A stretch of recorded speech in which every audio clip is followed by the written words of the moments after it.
Hello students, मैं हूं अनीता, आपकी साइंस टीचर। आशा करती हूं आप सभी अच्छे होंगे और अपनी पढ़ाई भी अच्छे से कर रहे होंगे। तो आज हम करने जा रहे हैं साइंस की 10th क्लास के लिए वर्कशीट है। ये है वर्कशीट नंबर 55, अवतल दर्पण द्वारा प्रतिबिंब के रेखा चित्र। तो हम पिछली वर्कशीट में हमने कुछ रूल्स भी पढ़े थे अवतल दर्पण और उत्तल दर्पण के, कि किस तरीके से जो रेज आती हैं वो मिरर पे पड़ती हैं और वहाँ से फिर परावर्तित होती हैं, रिफ्लेक्ट होके वापस कैसे लौटती हैं। तो अब है इसके आगे कुछ रेखा चित्र हैं जिनमें ये बताया गया है कि अगर ऑब्जेक्ट जहाँ पे रखी है तो उसकी इमेज कहाँ बनेगी, कि उसका जो प्रतिबिंब है वो कहाँ बनेगा। और एग्जाम पॉइंट ऑफ व्यू से भी इम्पॉर्टेंट है, इससे रिलेटेड क्वेश्चंस भी आते हैं, तो इसलिए आपको ये ध्यान से करना है। तो हम जैसे यहाँ पे देख रहे हैं, जो उन्हें यहाँ पे डायग्राम्स जो दिए हुए हैं, एक तो ये क्लियर नहीं है और बहुत कंफ्यूजिंग है, इसको देख के समझ में नहीं आ रहा कुछ क्लियर सा।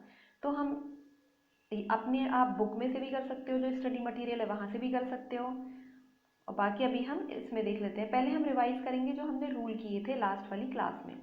तो वो रूल्स क्या थे, अगर हम अवतल दर्पण का देखें तो क्या थे कि जो पहला वाला रूल था कि जब कोई भी रे इसके पैरेलल आ रही है, समांतर आ रही है, तो वो कहाँ से होके निकलेगी, रिफ्लेक्ट होके फोकस से गुजरेगी। ठीक है, ये क्या है, एफ पॉइंट है फोकस। ये हमने पहले पढ़ा था कि ये क्या है, प्रिंसिपल एक्सिस है जो मुख्य अक्ष है, और ये यहाँ पे दर्पण है। दर्पण का जो सेंटर वाला पॉइंट होगा ये क्या है, पोल है, पी से डिनोट करेंगे इसे। और ये क्या है, सी। सी क्या होता है, क्योंकि ये गोलीय दर्पण है, एक गोले का ही पार्ट है, तो गोले का जो सेंटर होगा वो क्या है, सी है। ओके, तो हम देख लेते हैं अब इसमें रूल 2। पहले वाले में क्या है कि पैरेलल आएगी और फोकस से होके जाएगी जब रिफ्लेक्ट होके। दूसरे वाले रूल में है कि जो रे है वो वक्रता त्रिज्या से, वक्रता केंद्र से ही आएगी, जो सी है, सेंटर ऑफ कर्वेचर, और यहीं से वो रिफ्लेक्ट होके वापस लौट जाती है सेम पाथ से। ये है रूल नंबर 2। रूल नंबर 3, जो रे है जब फोकस से होते हुए आएगी तो रिफ्लेक्ट होके वो पैरेलल जाएगी, समांतर जाएगी वो। और फोर्थ रूल है, जब तिरछी आती है रिफ्लेक्ट होके वो तिरछी ही जाती है मुख्य अक्ष के, और इसमें दोनों में angle of incidence and angle of reflection बराबर होते हैं दोनों। एंगल आई और एंगल आर हैं जो कैसे होंगे, बराबर होंगे दोनों। ओके, तो ये 4 हमने रूल्स पढ़े थे, तो अब हमने ये रिवाइज कर लिए हैं, तो इन्हीं का इसमें यूज होगा। तो मोस्टली जो यूज करेंगे वो स्टार्टिंग के 3 रूल्स का ही करते हैं, क्योंकि इन्हें यूज़ करने में जो रीडिंग्स हैं और जो एक्सपेरिमेंट है वो इजीली होता है, इसमें थोड़ा कुछ प्रॉब्लम होती है, इसलिए इसे थोड़ा कम यूज़ करते हैं। ओके, तो आप देख लेते हैं। तो पहला वाला केस है जिसमें ऑब्जेक्ट कहाँ पर है, इन्फिनिटी पे है। इन्फिनिटी मतलब अनंत पे। तो अनंत पे है, वो कहीं से भी हो सकती है, सन से आ रही है या बहुत दूर से आ रही है, कहीं से भी, तो अनंत पर है ये। तो कैसी रेज आ रही है, यहाँ से पैरेलल रेज आ रही है। और हमने क्या बताया था, जब पैरेलल रेज आती हैं वो कहाँ से होकर जाएंगी, फोकस से होके। तो ये फोकस से होकर रिफ्लेक्ट होके फोकस से होकर जाती हैं। ऐसे ही यहाँ से भी ये पैरेलल आ रही है दूसरी रे, और फोकस से होकर रिफ्लेक्ट होके जा रही है। तो 2 रेज इसलिए लेते हैं क्योंकि जहाँ पे भी ये क्रॉस करेंगी, मिलेंगी, वहीं पे क्या बनता है, हमारा प्रतिबिंब बनता है। तो दोनों के दोनों यहाँ से पैरेलल आई और यहाँ से गई, यहाँ से पैरेलल आई, यहाँ से गई, फोकस पे एक पॉइंट सा बन गया फिर फोकस पे। ठीक है, तो इसमें जो प्रतिबिंब बनेगा वो कैसा बनेगा, पॉइंट जैसा बनेगा। अब आप इसे कहाँ देखते हैं, ये आप लोग कर भी चुके होंगे, मोस्टली स्टूडेंट्स कर चुके हैं। तो ये कैसे करते हैं, जैसे जो सन रेज आ रही हैं, अगर हमारे पास अवतल दर्पण है तो क्या करते हैं, सन रेज जब आती हैं अवतल दर्पण पर पड़ती हैं, समानांतर आती हैं वो, और उसके बाद जो हम पेपर जलाने की कोशिश करते हैं, लाइट हम थोड़ा फोकस करते हैं एक पेपर पे, तो एक पेपर पे ऐसे डॉट सा लाइट वाला आ जाता है, और जब बहुत देर तक उसको फोकस करके रखते हैं उस पर लाइट, तो इसका मतलब क्या है कि जो सूर्य की इमेज है जो कहाँ से आ रही है, इन्फिनिटी से आ रही है, वो उसकी इमेज कहाँ फोकस होती है, उसकी इमेज कहाँ बनती है, फोकस पे बनती है। ठीक है, तो इसका मतलब फोकस पे एक पॉइंट की फॉर्म में बन रही है, तो वो उस कागज को जला देती है, फिर वो कागज जलना शुरू हो जाता है। ऐसे ही दूसरा कहाँ होता है, ये जो सोलर कुकर होते हैं, सोलर कुकर में भी है क्या, अवतल दर्पण लगा हुआ होता है, और रेज दर्पण पे पड़ती हैं और एक पॉइंट पे फोकस होती हैं, जहाँ पे क्या है, कोई बर्तन रखा हुआ होता है, उसमें कुछ भी खाना है वो पक जाता है उसी वजह से, क्योंकि फोकस पे हो रही है और बर्तन है जो फोकस पे रखा हुआ है, सारी रेज रिफ्लेक्ट होके मिरर से उसी पर आती हैं। ठीक है, तो अब हम देख लेते हैं इसका सेकंड केस। आई होप आपको फर्स्ट केस समझ में आया होगा कि ये ऐसे ही नहीं है कि रटने वाले नहीं है, आप इसको अच्छे से याद कर सकते हैं। ठीक है, अब है इसका सेकंड केस। इसमें क्या है, पहले ऑब्जेक्ट इन्फिनिटी पे थी, धीरे धीरे आगे खिसकती है। उसके बाद ऑब्जेक्ट को कहाँ रखा गया है, सी से थोड़ा दूर रखा गया है। जो सेंटर ऑफ कर्वेचर है, वक्रता केंद्र हमारा, उससे थोड़ा दूर रखा गया है। देख रहा है ए बी क्या है, ये ऑब्जेक्ट है, कोई भी वस्तु है। अब पहले वाले रूल के अकॉर्डिंग इसके टॉप से हम देखेंगे कि रे कैसे जाएगी, पहले समानांतर जाएगी और फोकस से होके रिफ्लेक्ट हो जाएगी। कहाँ से रिफ्लेक्ट होगी, रिफ्लेक्ट होके फोकस से गुजरेगी, जैसे इसमें भी था। तो आपको ये याद रखना है कि फर्स्ट वाली रे आप ऐसे ड्रॉ करेंगे। ठीक है, और जब आप ड्रॉ करना शुरू करेंगे तो सबसे पहले जब आप मुख्य एक्सिस बनाएंगे, ऐसे मुख्य अक्ष, तो पहले ऐसे मिरर ड्रॉ करेंगे, यहाँ पे P बना लेंगे। तो स्केल से आप नाप लेंगे कि जहाँ 0 है वहाँ P लिखेंगे, फिर जहाँ 3 है, 3 सेंटीमीटर पे आप यहाँ पे F लिख देंगे, और फिर 6 सेंटीमीटर पे आप C लिख देंगे। तो ये बराबर डिस्टेंस पे हो जाएंगे और फिर गलती आपसे नहीं होगी। और आप ऐसे भी कर सकते हो कि पहले जब आपको पता है इमेज कहाँ बन रही है, तो आप पहले से ही ये ऑब्जेक्ट और इमेज बना लें और उसके बाद ये लाइंस ड्रॉ करें, वरना तो इनमें थोड़ी गलती होती है, एग्जैक्टली ये फिट नहीं बैठ पाती हैं। तो दूसरी वाली सिचुएशन हमने देखी कि पहली वाली रे कैसी आ रही है, पैरेलल आएगी, समानांतर, और रिफ्लेक्ट होके फोकस से वो निकल रही है। अब दूसरे वाला रूल कौन सा था, वही सेम कि रे सी से होके जा रही है सेंटर ऑफ कर्वेचर से, और वापस सी से होकर ही रिफ्लेक्ट हो जाएगी। रिफ्लेक्ट होके कहाँ से जा रही है, वापस से उसी पथ पे जा रही है। ओके, तो हमने यहाँ पे पहले और दूसरे रूल को फॉलो किया है। तो ये कहाँ पे क्रॉस कर रही है, यहाँ पे। तो कहाँ बनेगी इसकी इमेज, सी और एफ के बीच में, फोकस के और वक्रता केंद्र के बीच में बनेगी। और कैसी बन रही है, उल्टी बन रही है। देख रहे हैं ना, इधर एरो का हेड ऊपर है ऐसे, और यहाँ पे किधर है, नीचे है। ठीक है, तो कैसी बनेगी, उल्टी बन रही है यहाँ पे। तो इन इमेजेस की डिटेल भी अभी देखेंगे बाद में। अब देखते हैं केस नंबर 3। इसमें हम देखें तो जो ये ऑब्जेक्ट है कहाँ पे रखी हुई है, सी पर रखी हुई है। ठीक है, वक्रता केंद्र पर यहाँ पे रखी हुई है ऑब्जेक्ट। तो वही सेम रूल, फर्स्ट वाली कैसे आएगी, समानांतर आएगी और फोकस से होके निकल जाएगी। अब हम यहाँ सेकंड वाला रूल नहीं लगा सकते, जो सेंटर ऑफ कर्वेचर से जा रही थी वक्रता केंद्र से, क्योंकि जो वस्तु है वो तो ऑलरेडी वक्रता केंद्र पर ही रखी है, तो यहाँ से नहीं निकालेंगे हम। तीसरा वाला रूल फॉलो करेंगे। यहाँ पे कौन सा वाला था, जब रे फोकस से होके निकल रही है तो रिफ्लेक्ट होके कैसे जाएगी, समानांतर जाएगी। एक दूसरे के अपोजिट होते हैं, समानांतर आएगी तो फोकस से होके जाएगी, अगर फोकस से होके आ रही है तो रिफ्लेक्ट होके समानांतर जाएगी। ठीक है, ये अपने पाथ को फॉलो करती है रिवर्स होके। सॉरी, तो यहाँ पे इमेज कहाँ बनी, इन लाइंस ने कहाँ क्रॉस किया, यहाँ पे। तो इमेज बनेगी सी के ही नीचे बनेगी, उल्टी बनेगी, बराबर साइज की बनेगी। इसमें यही एक केस ऐसा होता है जिसमें इमेज बराबर साइज की बन रही है। यहाँ इन्फिनिटी से आ रही थी, बहुत बड़ी थी, और एक पॉइंट की तरह बन रही थी। यहाँ पे भी छोटी बन रही थी, लेकिन यहाँ क्या है, बराबर साइज की बन रही है। तो अगर क्वेश्चन आता है कि बराबर साइज की इमेज कहाँ बनती है अवतल दर्पण में, तो क्या बताएंगे, जब ऑब्जेक्ट सी पर होती है, वक्रता केंद्र पर, तो प्रतिबिंब भी उसी पे बनता है, उल्टा बनता है, बराबर साइज का बनता है। ठीक है, तो याद रखना है। एक तो जैसे रूल में भी था, जब सी का केस आता है, तो रूल्स में भी था, जब रे वक्रता केंद्र से होकर आती है तो रिफ्लेक्ट होकर वहीं से वापस जाती है, मतलब सेम पाथ फॉलो करती है, ये हमने देखा था। ऐसे ही जब ऑब्जेक्ट सी पे रखी हुई है तो जो उसका प्रतिबिंब है वो भी सी पे बन रहा है। तो सी के केस में याद रखेंगे कि सेम सेम सी पे जो भी हो रहा है, या रे आ रही है वहां से वापस सी से जा रही है, अगर ऑब्जेक्ट रखी है तो सी पर ही उसका इमेज बन रहा है। ओके, अब केस नंबर 4 हम देख लेते हैं। यहाँ पे क्या है, जो ऑब्जेक्ट है कहाँ रखी हुई है, सी और एफ के बीच में रखी हुई है, यहाँ पे। ठीक है, कहाँ रखी हुई, सी और एफ के बीच में। तो वही फर्स्ट वाला रूल हम अप्लाई करेंगे कि समानांतर जाएगी रे, मिरर पे पड़ेगी, रिफ्लेक्ट होके फोकस से होके वापस जाएगी। ठीक है, सेकेंड वाला रूल क्या अप्लाई करेंगे हम, वही सेम कि वक्रता केंद्र से होके आ रही है और रिफ्लेक्ट होके वहीं से वापस जा रही है। ये दो एरो दिखाए हुए हैं ना, तो यहीं से आती है, यहीं से जा रही है, तो एक दूसरे को कहाँ क्रॉस कर रहे हैं, यहाँ पे।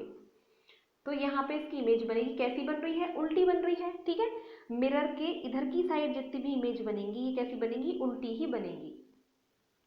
तो ये हम बाद में देख लेंगे, और ये कैसी होती है, वास्तविक होती है। जब मिरर के पीछे इमेज बनी जाती है, कुछ कॉन्सेप्ट्स हैं जो क्लियर होने चाहिए कि अगर मिरर के इधर की साइड बन रही है तो ये कैसी बनेगी, ये बन रही है वास्तविक, और पीछे की साइड जब भी बनेगी वो कैसी होगी, वो होगी आभासी। जैसे कि हमारे घर में भी जो मिरर है हम देखते हैं तो उसकी जो इमेज बनती है आपको पता होगा कि वो शीशे के पीछे बनती है, इसीलिए हम सीधे दिखाई देते हैं। अगर इनकी तरह शीशे के आगे बनती इमेज जैसे यहाँ पे दिखाई दे रही है तो हम उल्टे दिखाई देते हैं उस शीशे में, और वो इमेज भी कैसी होती, वास्तविक होती। लेकिन यहाँ कैसी है, ये वाले में वास्तविक है, ठीक है, क्योंकि मिरर के इधर की साइड है। अब हम नेक्स्ट केस देख लेते हैं इसका। नेक्स्ट है इसका ये वाला केस। इसमें क्या है कि जो रेज हैं वो इन्फिनिटी से आ रही हैं, अनंत से आ रही हैं, ठीक है। वो सॉरी ये क्या है, ऑब्जेक्ट यहाँ पे फोकस पे रखी हुई है, ये हमें दिख रही है, फोकस पे ऑब्जेक्ट रखी हुई है, धीरे धीरे आगे खिसक रही है, पहले अनंत पे थी, फिर सी से थोड़ा दूर, फिर सी पे आई, फिर सी और एफ के बीच में आई, और अब एस पे है। तो एस पे जब यहाँ पे रखी हुई है ऑब्जेक्ट, तो पहला वाला रूल कौन था, वही समानांतर आएगी सॉरी, और रिफ्लेक्ट होके वापस लौट जाएगी, कहाँ से, रिफ्लेक्ट होके कहाँ से जाएगी, फोकस से होके जाएगी। सेकेंड रूल कौन सा, कि सेंटर ऑफ कर्वेचर से आएगी और वहीं से वो रिफ्लेक्ट होके वापस लौटेगी सेम पाथ से। तो ये कहाँ क्रॉस करेंगे एक दूसरे को, हम सोच ही नहीं सकते कि कहाँ, बहुत दूर, क्योंकि दोनों एक दूसरे के पैरेलल आ रही हैं, इसलिए क्या लिखा हुआ है, एट इन्फिनिटी, अनंत पर। तो ये जाके मिलेंगी अनंत पर, तो हमें नहीं पता कि कहाँ जाके ये मिलेंगी। अब ये वाला केस हम कहाँ देखते हैं, जब हम देखते हैं टॉर्च में और व्हीकल्स के जो हेडलाइट्स होती हैं उनमें, क्योंकि जो बल्ब होता है वो कहाँ रखा हुआ होता है, फोकस पे, जहाँ पे इन्होंने ऑब्जेक्ट रखी है ऐसे, तो बल्ब फोकस पे रखा होता है, और वो मिरर से टकरा के जो रेज हैं वो पैरेलल निकलती हैं, सीधी निकलती है। तो हम देखते हैं टॉर्च की रोशनी, हेडलाइट की रोशनी कैसी होती है, पैरेलल निकल रही होती है रेज उनसे सीधी सीधी, ऐसा नहीं है ना कि सारी में फैल गई, जैसे हम ट्यूबलाइट जलाते हैं, बल्ब जलाते हैं, उसकी तरह नहीं है, एक सीधी सीधी चलती है पैरेलल। तो इसका यूज आप वहां पे करेंगे, ठीक है। अब है, और ये उल्टा होता है, जैसे जब रेज पैरेलल आ रही थी, अनंत से आ रही थी, तो कहाँ बन रही थी इमेज, फोकस पे।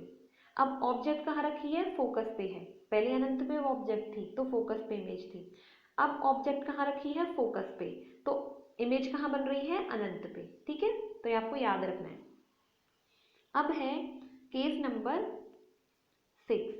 तो इसमें यहाँ पे हम देख रहे हैं कि ऑब्जेक्ट कहाँ पे रखी हुई है, एफ और पी के बीच में रखी हुई है, यहाँ पे ऑब्जेक्ट रखी हुई है।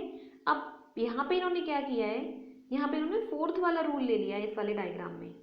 तो ऐसे भी कर सकते हैं, जैसे यहाँ पे फोर्थ रूल कौन सा था, कि तिरछी आ रही है मुख्य अक्ष से और तिरछी ही रिफ्लेक्ट होके जा रही है, और दूसरी इन्होंने सेंटर ऑफ कर्वेचर से ले ली है, तो ये दोनों कहाँ मिलती प्रतीत हो रही है, पीछे की साइड, ठीक है। लेकिन अगर आपको दो ही रूल याद करने हैं, 2 या 3 स्टार्टिंग के, चौथा वाला नहीं करना है, तो आप इसको ऐसे भी याद कर सकते हैं। आप इसको ऐसे नहीं बनाएंगे फिर, ठीक है, इसको नहीं बनाएंगे क्योंकि ये फिर कंफ्यूजिंग हो जाता है, आप कितने रूल्स याद करेंगे, इस वाले में ये वाला फॉलो हो गया, उस वाले में ये वाला, तो उसके लिए आप ये वाला डायग्राम देखें। अब इसमें क्या किया है, ऑब्जेक्ट कहाँ पे रखी हुई है, यहाँ पे एफ और पी के बीच में रखी हुई है, ठीक है। ये कौन सा है, अवतल दर्पण है, ऐसे है ये, और पीछे इसकी ये पॉलिश है, ओके। तो ऑब्जेक्ट रखी हुई है एफ और पी के बीच में, यहाँ पे एक पेंसिल रखी हुई है, सीधी रखी हुई है, ऊपर की साइड इसकी टिप है, और नीचे की साइड इसका ये जो इरेजर वाला पार्ट है वो है। तो यहाँ से पहला केस कौन सा, सेम, कि समानांतर आई और फोकस से होके निकल गई, ठीक है। तो ये इजी पड़ेगा क्योंकि आप इसी रूल को आप फॉलो करते जा रहे हैं शुरू से। सेकेंड वाली वे कहाँ से आई, सेंटर ऑफ कर्वेचर से आई और वापस से रिफ्लेक्ट हो गई यहीं पे। तो अब हम देखेंगे इन दोनों रेस को, ये ऐसे तो कहीं मिलेंगी नहीं पीछे, अब यहाँ पे तो हम इनको ऐसे प्रतीत होती है, इनको ऐसे मिला लेते हैं आगे की साइड, ठीक है। तो ये हम देख रहे हैं कि ये जो ऑब्जेक्ट है हमारी, उसकी इमेज कहाँ बनी, यहाँ पे, ये क्या है, प्रतिबिंब, और कितना बड़ा बन रहा है और सीधा बन रहा है। तो इन पूरे उसमें केवल यही एक डायग्राम है, यही एक कंडीशन है 6th वाली, जब ऑब्जेक्ट कहाँ है, फोकस और पोल के बीच में है, उसमें कैसी इमेज बन रही है, सीधी बन रही है और बड़ी बन रही है और मिरर के पीछे है। मिरर के पीछे मतलब कैसी है, आभासी, वर्चुअल है। जैसे कि हम अपने घर में भी जो मिरर होते हैं, प्लेन मिरर, उसमें भी हमारी आभासी बनती है, मिरर के पीछे बनती है, इसलिए सीधे दिखाई देते हैं। तो यहाँ पे भी जब भी आभासी होगी सीधी होगी, ये टर्म साथ साथ चलती हैं। अगर इमेज मिरर के पीछे है तो वो कैसी है, आभासी है और सीधी भी होगी। और मिरर के आगे है यहाँ पे तो कैसी होगी, उल्टी ही बनेगी और वास्तविक बनेगी। ठीक है, तो ये याद रखना है आपको कि ये दोनों चीजें साथ चलती हैं, इनमें गड़बड़ नहीं करना है। उल्टी है तो वो वास्तविक है, सीधी है तो वो आभासी है और बड़ी बन रही है। अब इसका यूज कहाँ करते हैं, जो शेविंग मिरर होता है, शेविंग मिरर होता है ना, जैसे यहाँ पे खड़े हुए होते, यहाँ पे इतनी पास खड़े होते हैं जो शेविंग करते हैं जब, तो इतनी पास जैसे खड़े हुए हैं तो उसकी इमेज पीछे बन रही है, सीधी बन रही है, वरना तो हम उल्टे दिखाई देते हैं अगर इधर ही कहीं बनाते तो सीधी बन रही है और बड़ी बन रही है। तो ऐसा ही उसमें होता है शेविंग मिरर में। ठीक है, तो इसका यूज कहाँ होता है, जो शेविंग मिरर होते हैं उसमें। अब हम देख लेते हैं ये वाला देख लेते हैं एक बार। इसमें क्या है, यहाँ पे है ऑब्जेक्ट कहाँ है, फोकस पे रखी हुई है। इस डायग्राम के अकॉर्डिंग ऑब्जेक्ट रखी हुई है फोकस पे। ठीक है, तो हम देख रहे हैं कि टॉर्च में इसका यूज हो रहा है। अब फोकस पे रखी है तो कैसे जाएगी, रेज कहाँ से निकलेंगी, जैसे यहाँ पे ऑब्जेक्ट रखी है फोकस पे तो बताया था कि समानांतर ऐसे जाके, वो फोकस पे रखी हुई है ना ऑब्जेक्ट यहाँ पे, तो कैसे होगी, वो ऐसे अनंत पे जाके उसकी इमेज बन रही थी, ये हमने देखा था उस वाले केस में। तो अनंत पे जाके इमेज बनने का क्या मतलब था, तो टॉर्च में आप देख रहे हो ये जो बल्ब लगा हुआ है ये फोकस पे रखा हुआ है, तो यहाँ से जो सीधी पड़ेगी वो तो सीधी पड़ रही है, बाकी रिफ्लेक्ट होके कहाँ जाएंगी, इस मिरर से रिफ्लेक्ट होके ये स्ट्रेट लाइन में जा रही है ना, बिल्कुल पैरेलल एक दूसरे के। तो ऐसे ही होता है जब टॉर्च चलाते हैं या किसी व्हीकल की जो हेडलाइट होती है उसकी जो रोशनी है वो सीधी पड़ती है क्योंकि रेज पैरेलल जाती हैं। ओके, तो आपको ये भूलना नहीं है कि ये कहाँ यूज हो रहा है इनका। तो अब देख लेते हैं, वर्कशीट पर वापस चलते हैं हम। ठीक है, तो यहाँ पे जो इन्होंने केस डिस्कस किए हुए हैं ये हैं, अब हम देख लेते हैं। जो पहला वाला केस था हमारा, जब ऑब्जेक्ट कहाँ थी, वस्तु अनंत पे थी, बहुत दूर, जिसमें हमने सूर्य भी लिया था, और प्रतिबिंब कहाँ बन रहा था, फोकस पे, जैसे सोलर कुकर में बन रहा था, और या फिर जो एक कागज जला रहे थे आप उसमें बन रहा था, तो एक पॉइंट पे बन रहा था फोकस पे। अब प्रतिबिंब का आकार कैसा था, अत्यधिक छोटा बिंदु आकार, बताया ना उस पेपर पे भी, जो सूर्य का जो इमेज बन रहा था वो कैसा, एक छोटा सा डॉट के उसमें फॉर्म में बन रहा था, चमकीली डॉट, और उससे फिर पेपर जल जाता है। तो ये कैसा बनेगा, अत्यधिक छोटा बनेगा, बिंदु आकार का बनेगा। अब वास्तविक होगा और उल्टा होगा, क्योंकि मिरर के इधर की साइड बन रहा है, लेफ्ट साइड में, तो ये कैसा होगा, ऑब्वियस है कि वास्तविक और उल्टा ही बनेगा। अब है सी से परे, सी से थोड़ी दूर था इमेज, दूसरे वाले में ऑब्जेक्ट, तो इसका प्रतिबिंब कहाँ बन रहा था, सी और एफ के बीच में बन रहा था। कैसा बन रहा था, छोटा बन रहा था, वास्तविक और उल्टा। तीसरे वाले केस है जो उसमें सी पर वस्तु जब रखी हुई है तो बताया है कि जब सी पे ऑब्जेक्ट है तो प्रतिबिंब भी उसका सी पर ही बनेगा, और कैसा होगा, समान आकार का होगा। तो एक यही केस ऐसा है जिसमें समान आकार का प्रतिबिंब बनता है, और कैसा बनेगा, वास्तविक व उल्टा बनेगा। ओके, अब है सी एंड एफ के बीच में, जब वस्तु कहाँ रखी है, सी और एफ के बीच में रखी हुई है, तो प्रतिबिंब कहाँ बनेगा, सी के परे बनेगा, सी के परे बन रहा था और उल्टा और बड़ा बन रहा था।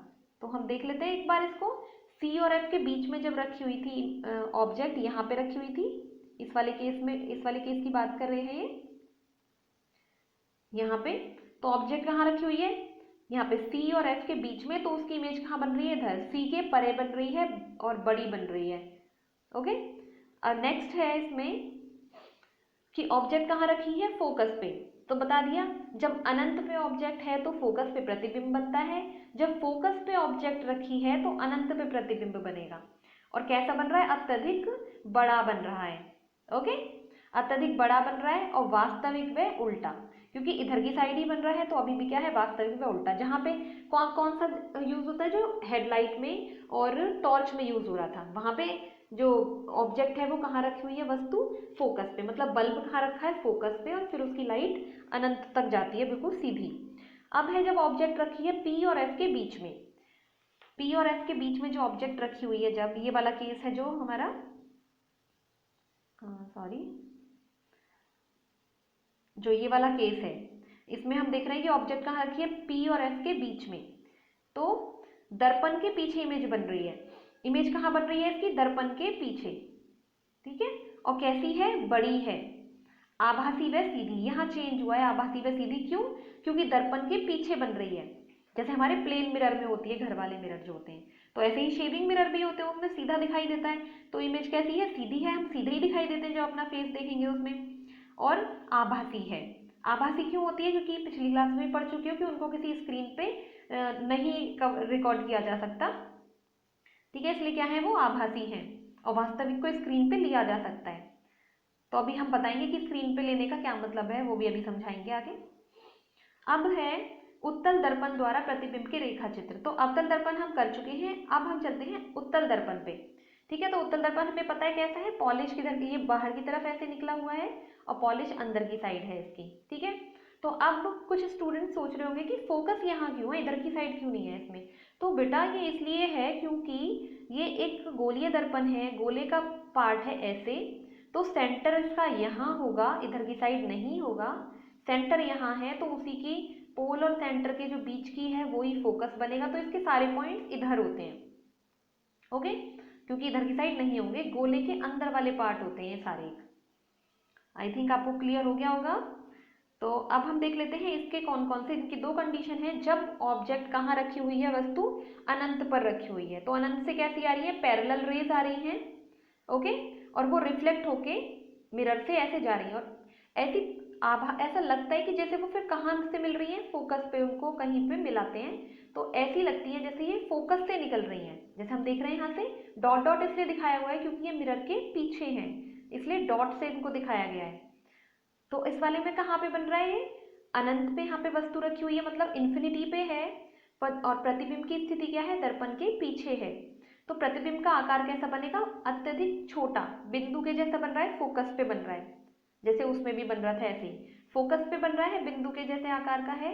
और कैसा प्रतिबिंब है, आभासी व सीधा। आभासी और सीधा क्यों है, क्योंकि ये मिरर के पीछे बन रहा है यहाँ पे। ओके, तो अब हम देख लेते हैं दूसरा वाला केस इसका। इसमें ऑब्जेक्ट है प्रिंसिपल पोल के और इन्फिनिटी के बीच में कहीं भी, तो कहीं भी मान सकते हैं, किसी भी पॉइंट पे, इधर तो और कुछ है ही नहीं, पी के यहाँ भी मान सकते हो, यहाँ भी आप कहीं भी मान सकते हो। ओके, तो ये कैसे जाएगी, पहली वाली रे कैसे गई, पैरेलल गई और रिफ्लेक्ट होके लौट गई। तो ये बैक से हम इसको जब मिलाएंगे तो ये फोकस पे मिलती है, तो कैसी लग रहा है ये, जैसे कि फोकस से ही निकल के जा रही है। और दूसरा वाला केस क्या था हमारा, कि सेंटर ऑफ कर्वेचर से होके आएगी और रिफ्लेक्ट होके वापस वहीं से जाएगी, तो इसको भी डॉट से पीछे मिलाया है, तो इसकी जो इमेज बन रही है वो बन रही है फोकस और पोल के बीच में बन रही है। राइट, तो यहाँ हम देखेंगे वस्तु की स्थिति अनंत तथा दर्पण के बीच में थी, और प्रतिबिंब की स्थिति दर्पण के पीछे, दर्पण के पीछे बन रही है। प्रतिबिंब का आकार कैसा है, अत्यधिक छोटा, बिंदु आकार है, यहाँ पे भी बहुत छोटी इमेज बन रही है। प्रतिबिंब की स्थिति आभासी व सीधी। आभासी और सीधी क्यों है, क्योंकि ये अगेन जो मिरर है उसके पीछे बन रही है।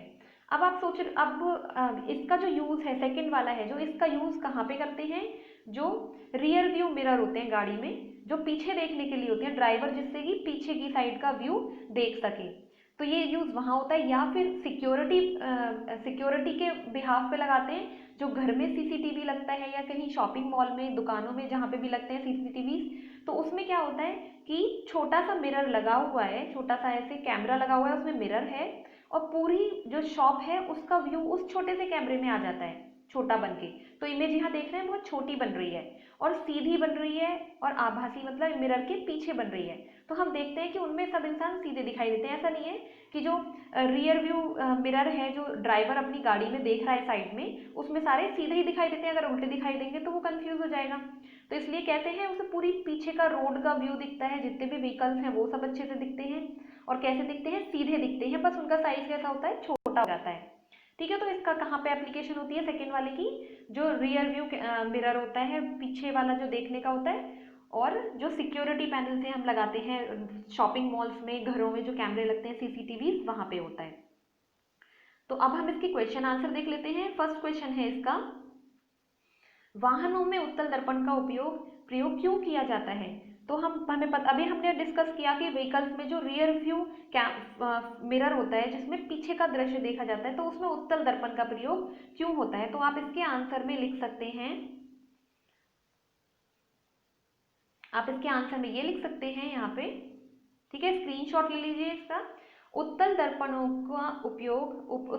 का उपयोग सामान्यतः वाहनों में किया जाता है जिन इनमें ड्राइवर अपने पीछे के वाहनों को देख सकते हैं। उत्तल दर्पणों को इसलिए प्राथमिकता दी जाती है क्योंकि ये सदैव सीधे तथा छोटे प्रतिबिंब बनाते हैं। कैसे प्रतिबिंब बना रहे हैं? छोटे और सीधे। अगर उल्टे बनाते और बड़े बनाते तो ये आ ही नहीं पाता सारा व्यू, और फिर ड्राइवर भी कंफ्यूज हो जाता। तो इसलिए कौन सा मिरर लेते हैं? उसमें उत्तल दर्पण को ही प्रेफरेंस देते हैं, और ड्राइवर को अपने पीछे की बहुत बड़े क्षेत्र को देखने में समर्थ बनाते हैं। और ड्राइवर क्या करता है? पीछे का जो अपना इतना बड़ा क्षेत्र है वो उसको उसमें दिख जाता है। ओके, तो अब चलते हैं क्वेश्चन नंबर 2 पे, जो क्या है, ये है कि एक छात्र वस्तु के समान आकार तथा वास्तविक प्रतिबिंब प्राप्त करने के लिए कौन सा दर्पण प्रयोग करेगा तथा इस व्यवस्था का रेखाचित्र बनाइए। तो क्या बता रहे हैं इसमें? अगर समान आकार तथा वास्तविक प्रतिबिंब चाहिए। समान आकार का प्रतिबिंब हमें केवल एक ही केस में मिल रहा था। कब मिल रहा था? जब ऑब्जेक्ट सी पर रखी थी। देख रहे हैं हम यहाँ पे, जब ऑब्जेक्ट सी पे रखी है तो कहाँ पे बन रही है जो इमेज है? सी पर ही बन रही है और समान आकार की बन रही है। तो सामान नहीं है, समान होगा यहाँ पे, ठीक है, समान आकार की बन रही है। तो यहीं पे पूछा इन्होंने कि जो सेम साइज की है, समान आकार की है, वो कहाँ बनेगी? तो बन रही है जब ऑब्जेक्ट कहाँ होगी? सी पर होगी। तो और अच्छा, जो हम देखते हैं जो हमारा प्लेन मिरर होता है घर में, जब हम इधर की साइड खड़े हुए हैं तो हमारी जो इमेज बनती है वो मिरर के पीछे बनती है और सेम साइज की ही होती है, ठीक है। लेकिन इसको इसलिए नहीं बता सकते यहाँ पे क्योंकि वो मिरर के पीछे बन रही है और कैसी है? आभासी है, ये वास्तविक नहीं है, आभासी है। तो इसलिए ये वाला केस नहीं ला सकते। एक ही केस बचता है जब ऑब्जेक्ट कहाँ पे होगी? जब अवतल दर्पण का यूज करेंगे। तो इसमें उन्होंने पूछा है कि कौन सा दर्पण प्रयोग करेंगे, तो उसमें लिखेंगे अवतल दर्पण का प्रयोग करेंगे, ठीक है। तो किसका प्रयोग करेंगे? अवतल दर्पण का प्रयोग करेंगे। और चित्र की व्यवस्था दिखानी है तो चित्र आप यहाँ से दिखा सकते हैं इसका। इसमें फिर कंफ्यूजिंग है थोड़ा, दूसरा हम देख लेते हैं अपना। तो आप कौन सा चित्र बनाएंगे? ये वाला चित्र आपको बनाना है। अब तो यहाँ पे ऑब्जेक्ट रखी हुई है सी पे और आप देख रहे हो सेम साइज का प्रतिबिंब यहाँ बन रहा है। और कैसे बनाया है? वही, पहला समानांतर गई है, फोकस से होके निकली है, फिर दूसरी फोकस से होके गई है और समानांतर चली गई है। इसमें हम कर्वेचर से नहीं ले सकते क्योंकि यहाँ पे सेंटर पे ही तो ऑब्जेक्ट रखी हुई है। तो आप इनको 2-3 बार ड्रॉ करोगे तो ये बिल्कुल आपके टिप्स पे हो जाएंगी ये चीजें, ठीक है। तो आंसर में आपको ये वाला डायग्राम बनाना है। तो अब देख लेते हैं हम नेक्स्ट क्वेश्चन। तो क्वेश्चन नंबर 3 है इसका, अवतल दर्पण की फोकस दूरी ज्ञात करने के लिए क्रियाकलाप लिखिए। तो आपको इसमें एक्टिविटी लिखनी है कि जो अवतल दर्पण है, कनकेव मिरर है, उसकी आप फोकल लेंथ कैसे ज्ञात करेंगे, ठीक है। तो सबसे पहले हम देखते हैं फोकल लेंथ क्या थी हमारी। जो फोकस और पोल के बीच का जो डिस्टेंस होता है, एफ और पी के बीच का जो डिस्टेंस है वो क्या है? फोकल लेंथ है। ओके, तो अब हम इसका देख लेते हैं आंसर हमें कैसे करना है। तो सबसे पहले हम देख लेते हैं, रिटर्न में हम बाद में देखेंगे। तो अब हमने यहाँ पे क्या क्या लिया है, मटेरियल हमें चाहिए सबसे पहले क्या? एक तो कोई ऐसा व्यू हो जो दूर का है, क्योंकि ये हम कर रहे हैं डिस्टेंस ऑब्जेक्ट मेथड से कर रहे हैं जहाँ पे दूर की कोई वस्तु दिखाई दे रही है, ठीक है। तो इस वाले डायग्राम में आप देख रहे हो कि यहाँ पे क्या दिखाई दे रहा है? दूर से ये पेड़ दिखाई दे रहे हैं दो।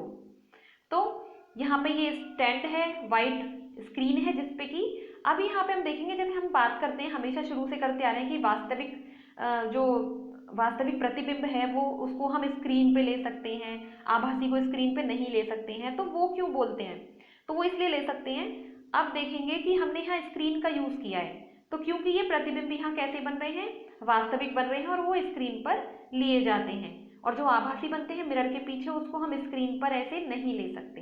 तो अब इसमें देखेंगे कि यहाँ पे हमने क्या यूज किया है, ये कनकेव मिरर है, एक उसका स्टैंड है, यहाँ पे व्हाइट स्क्रीन है, उसका स्टैंड है और एक टेबल पे रखे हुए हैं।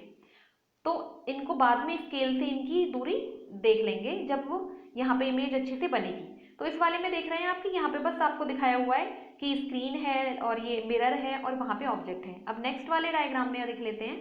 हाँ, अब हम यहाँ पे आए, क्या किया है यहाँ पे इसको स्क्रीन को थोड़ा एडजस्ट किया है, आगे पीछे करके देखा गया है कि इमेज बनती है या नहीं बनती है, ठीक है। तो इसको ध्यान से देखेंगे आप।